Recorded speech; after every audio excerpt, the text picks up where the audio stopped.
Hi, everyone. This is Jeff Praissman with Interactive Brokers. It's my pleasure to welcome back to the Interactive Brokers podcast studio, Michael Normyle from Nasdaq. Hey, Michael, how are you? Hi, good. Glad to be here. Thanks. Love having you coming in for a monthly podcast. And today we're going to talk about a pretty interesting subject, the disappearance of or reduction of kind of smaller companies on the exchanges.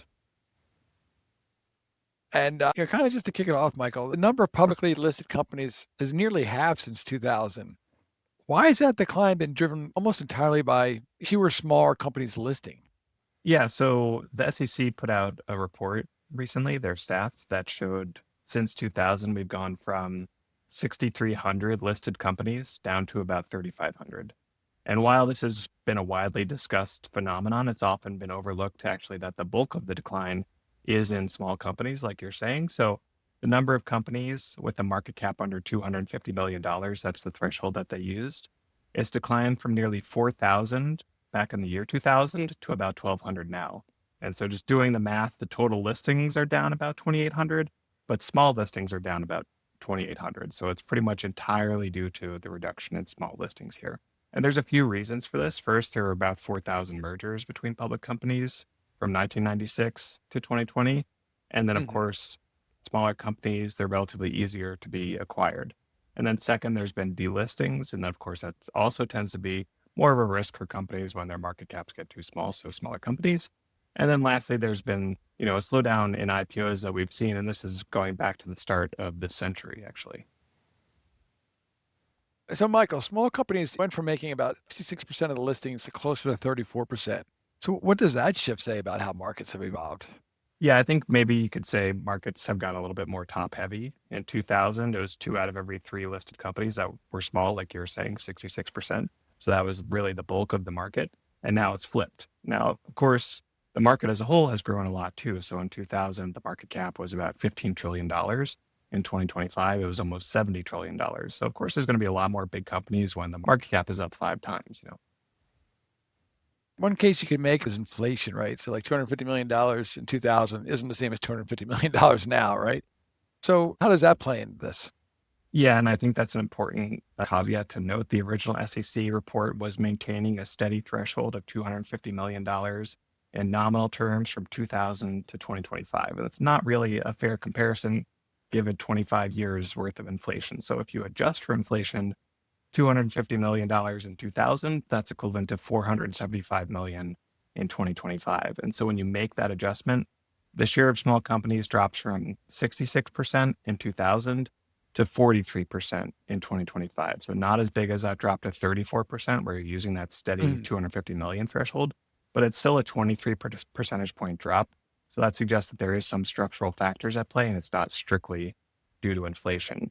And there are a few factors that Bloomberg Intelligence's recent report on the future of IPOs called out. It was disclosure burdens, regulatory complexity, litigation risk, and of course the growth of private capital. So a number of factors that were in play here in addition to the inflation piece as well. Regardless of inflation, adjusting for it or not, it's still a huge drop. What are the consequences for investors in the markets when the drop is so significant of these smaller companies? Yeah, I think it's a big problem for retail investors and also the economy, perhaps more so than markets even. So for retail investors, of course, it means you have fewer chances to participate in the early growth phase of companies. And that's also, something that historically it's been a huge source of household wealth creation in the US. Another issue that Bloomberg report highlighted is that this trend tends to drive wealth concentration because private markets are largely inaccessible to most investors. So if we're seeing more companies stay private for longer, there's a smaller pool of people that can really benefit from growing valuations when companies are private. For the economy, if you look at companies that IPO, they see about a 23% annual employment growth in their first 3 years, compared to 7% for companies that filed to go public and then withdrew. And then public companies invest about 50% more in R&D than comparable private firms. So, fewer public companies, that means less job creation, less innovation, and of course, a missed opportunity to support retirement for ordinary Americans that won't have access to private markets. And of course, there's risks associated with private markets too, as we've seen lately with concerns about liquidity and lack of transparency too. SEC attributes the decline to, you kind of hinted at it before, mergers, delistings, and fewer IPOs in general. So how are these all combining to kind of shrink that small cap universe? Yeah, I think I'm going to try a visual metaphor here. So if you think about the listed companies like water in a bathtub, it's that water, those companies, they drain out through three different pipes. So you have acquisitions, you have delistings, or just plain going away. And then water only flows in through one pipe, which is new IPOs. And so we mentioned earlier, right, 4,000 mergers between public firms from 1996 to 2020. IPOs have been running around 110 operating companies a year this century, compared to over 300 in the 80s and 90s. And then you add, a steady stream of delistings as well. So those three drains are outpacing what's coming in through that other pipe, That was actually a great visual, Michael. That was a really good, nice way to explain it. I think our listeners from home will appreciate that. There's been around 4,000 mergers too over the past few decades, which is kind of a crazy number when you think about it. You always hear the big name ones, but people don't realize that all these smaller mergers kind of fly maybe under a lot of people's radars. But how much has that consolidation kind of reshaped opportunities available in the public markets? Yeah, I think really it's the scale that makes it a big deal, because when you have two companies merge, you're going to lose one distinct investable name. And you do that 4,000 times over 25 years, and that's a lot of investment options. And, also a lot of companies that otherwise may have still existed as small or even mid-cap companies for investors to own. They're now a business unit within a bigger company. And of course, you can't buy just that division. You have to buy the whole parent company. And that's not necessarily a bad thing, right? Obviously, these mergers, they provide synergies or growth that those bigger companies wouldn't have had otherwise. But of course, it does reduce the number of options available to investors. And kind of continuing with this drain pipe comparison here, markets need roughly like 180, 190 IPOs per year just to kind of offset the delistings and M&A. So on the other end of this, like we know why they're disappearing, we know what's causing that, but why are there just fewer IPOs to begin with? Yeah, I mean, we have been able to surpass that 180 number a lot of times, going back to 2014 at least, because that's kind of like the break even that you need to build on, but not by a lot of the time. So that's where you run into this issue where we're not fully replacing every company that's been lost here. But a big factor is companies are waiting much longer to IPO. So the median age at IPO in 2025 was 12 years for a company. And it used to be, single digits back in the 90s, oftentimes. And then you have compliance and reporting costs have gone up a lot. So the median 10K has more than doubled from 23,000 words in 1996 to 49,000 by 2023. And of course, likely increased from there. Then you have the private capital points that we discussed already. And then actually, as I mentioned earlier, that Bloomberg report, it suggested that the top hurdle to going public is actually the threat of class action lawsuits after IPO. And then following that, there's the IPO process itself and regulatory burdens based on the survey that they did. So it's not just one thing. There's multiple headwinds that make it challenging for some companies to IPO, and it makes some companies wait longer until they're more mature. But it seems like there's a lot of factors that are sort of potentially causing that delay. Maybe one for one firm, maybe another for another firm, maybe all of them for another firm, and so forth. You mentioned compliance costs, and across public companies, they're billions annually. Does it fall disproportionately on smaller issuers? Like in other words, obviously, like a small issuer is not going to have the same compliance cost as a mega cap or a large cap.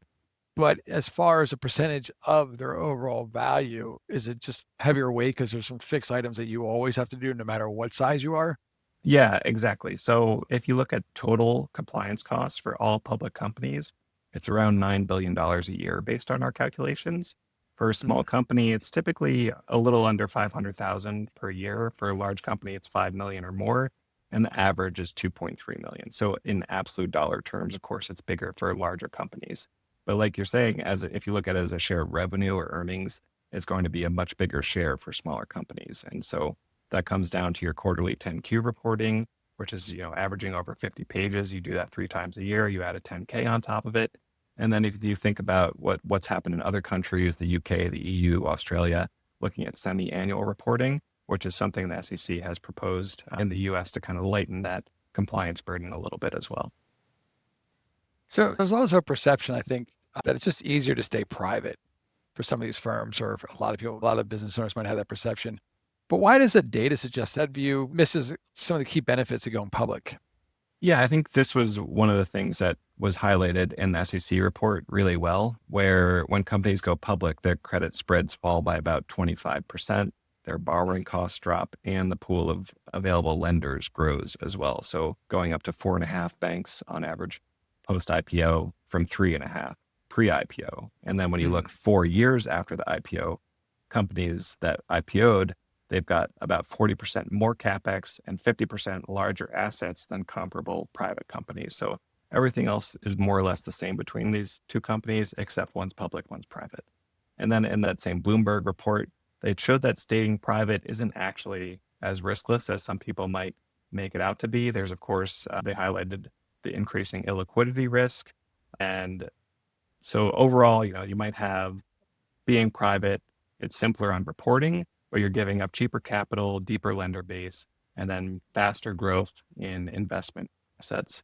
And that's a lot of benefits to going public that is maybe overlooked. And these are benefits for both companies and for the economy.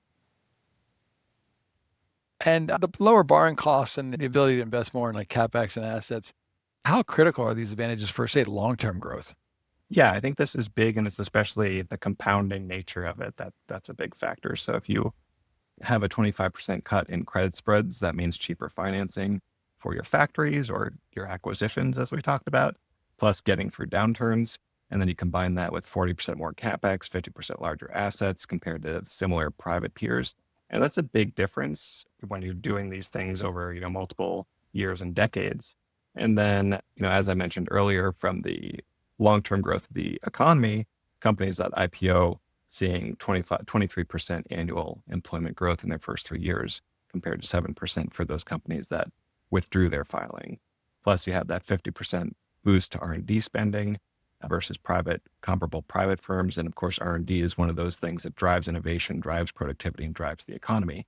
And there's also the fact that we have relatively high valuations in the US, and it's often attributed to investor trust and governance standards and enforcement mechanisms. So transparency and accountability, those things that come with being public, are also why the US public markets have valuation premium, and that feeds back into a lower cost of capital. So it's a virtuous cycle, really. So we talked a lot about why the listings have been reduced, or the number of listed companies has been reduced. We talked about the causes, but given all these trends, I kind of want to talk about how important it is to rebuild the pipeline of these small companies of IPOs to kind of maintain a healthy and competitive public market for everyone. Yeah, I mean, of course, coming from Nasdaq, we think it's important, right? That it's important to public markets, but also to the broader economy, right? So public markets, they've been a core reason why the US has been the most dynamic economy in the world for decades. They channel savings into productive investment. They fund innovation. They create jobs, all these things that we've already talked about. They build retirement wealth. And so I think the good news is we have certainly seen policymakers prioritizing changes that will make it easier for smaller companies to consider going public. So there is a path that we're seeing developing to rebuilding that small cap pipeline. And that's going to hopefully help make the US economy stronger, help American households share in that growth, and really help ensure the retirements of millions of Americans. Michael, this has been great as always. For more from Michael, you go to Nasdaq.com or go on our website, IBKR.com, click on education. Lots of great podcasts, webinars, articles that Nasdaq contributes to us. And they have their own area as well called Insights that you can go on to and catch great articles from Michael and the rest of the economists over at Nasdaq. Until next time, Michael, thank you for stopping by. Yeah, thanks. Glad to be here. The analysis in this material is provided for information only and is not and should not be construed as an offer to sell or the solicitation of an offer to buy any security. To the extent that this material discusses general market activity, industry, or sector trends, or other broad-based economic or political conditions, it should not be construed as research or investment advice. To the extent that it includes references to specific securities, commodities, currencies, or other instruments, those references do not constitute a recommendation by IBKR to buy, sell, or hold such investments. This material does not and is not intended to take into account the particular financial conditions, investment objectives, or requirements of individual customers. Before acting on this material, you should consider whether it is suitable for your particular circumstances and, as necessary, seek professional advice. IPO investments carry substantial risks, including extreme price volatility, limited operating history, lack of liquidity, potential for significant losses, and uncertainty regarding future performance.